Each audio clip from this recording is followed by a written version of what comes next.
Jika mendengar kata laut, apa sih yang teman-teman bayangkan? Apakah sumber daya alam? Atau hanya sekedar pemandangan yang indah? Nyatanya, laut memiliki arti yang jauh lebih penting. Laut menjadi salah satu faktor dalam mempertahankan kedaulatan suatu negara, khususnya negara kepulauan. Ya, UNCLOS, United Nations on the Law of the Sea, pada tahun 1982 menyebutkan bahwa laut berperan dalam kepentingan nasional sebagai sumber perekonomian suatu negara. Hal ini dikarenakan laut dijadikan sebagai jalur perdagangan secara global.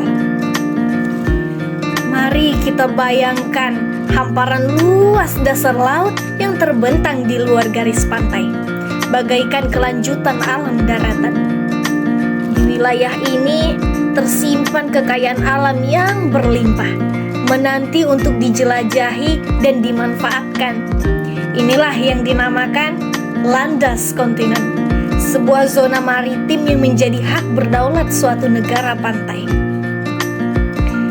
Teman-teman, secara topografi, dasar laut dibagi menjadi beberapa bagian. Yang pertama, ada continental shelf atau landas kontinen yang dimulai dari garis dasar sampai kedalaman 200 meter. Yang kedua, ada continental slope atau lereng kontinen yang dimulai dari kedalaman 200 meter sampai 2000 per 2500 meter.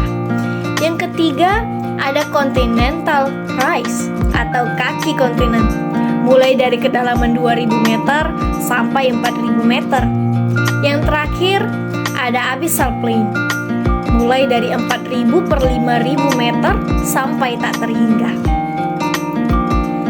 Dari sisi geologis, oleh ahli bernama Oppenheim Lauterbach, yang dimaksud dengan landas kontinen dalam arti geologis adalah platform atau daerah dasar laut yang terletak antara dasar air dan titik di mana dasar laut menurun secara tajam, dan di mana mulai dasar laut baru yang disebut lereng kontinen.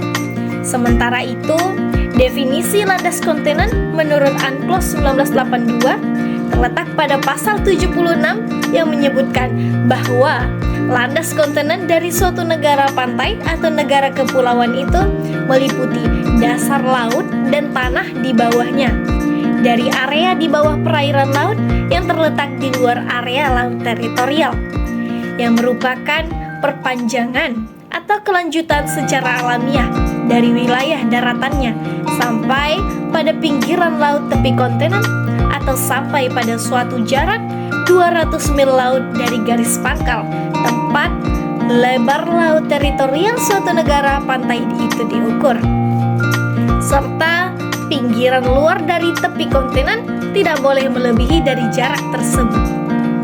Kemudian teman-teman, pertanyaannya, seberapa jauhkah batas wilayah maritim ini? Jawabannya diatur dalam Konvensi Hukum Laut Perserikatan Bangsa-Bangsa atau UNCLOS 1982, sebuah perjanjian internasional yang menjadi landasan hukum laut modern. Ada 4 pilar penetapan batasnya. UNCLOS 1982 menjabarkan 4 metode untuk menentukan batas landas kontinen. Pertama, jarak 200 mil laut, yaitu batas terjauh tidak boleh melebihi 200 mil laut dari garis pangkal. Yang kedua, kedalaman 2500 meter, batas terjauh tidak boleh melebihi 100 mil laut dari garis kedalaman 2500 meter.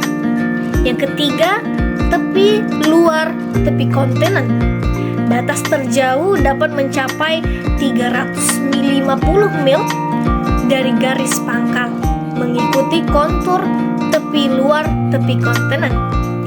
Yang keempat, ada kombinasi metode. Kombinasi dari 4 metode di atas dapat digunakan. Sebagai pemilik sah landas kontinen, negara pantai memiliki hak eksklusif untuk mengeksplorasi dan mengeksploitasi sumber daya alamnya, termasuk minyak, gas, mineral, dan organisme hidup. Mereka juga berwenang untuk membangun instalasi dan struktur yang diperlukan untuk kegiatan eksplorasi dan eksploitasi. Namun, hak-hak ini datang dengan tanggung jawab yang besar. Negara pantai berkewajiban untuk melindungi lingkungan laut yang berada di landas kontinen, memastikan keselamatan navigasi, mengatur eksplorasi dan eksploitasi sumber daya alam secara berkelanjutan, dan berbagi hasil eksploitasi dengan negara lain yang memiliki hak atas landas kontinen yang berdekatan. Teman-teman, landasan kontinen bukan sekedar hamparan dasar laut, melainkan aset berharga bagi negara pantai. Memahami hukum laut yang mengaturnya adalah kunci untuk mengelola kekayaan ini secara bertanggung jawab dan berkelanjutan, demi kesejahteraan generasi sekarang dan masa depan. Mari lestarikan kekayaan laut dan jaga kelestarian landas kontinen untuk masa depan yang lebih cerah.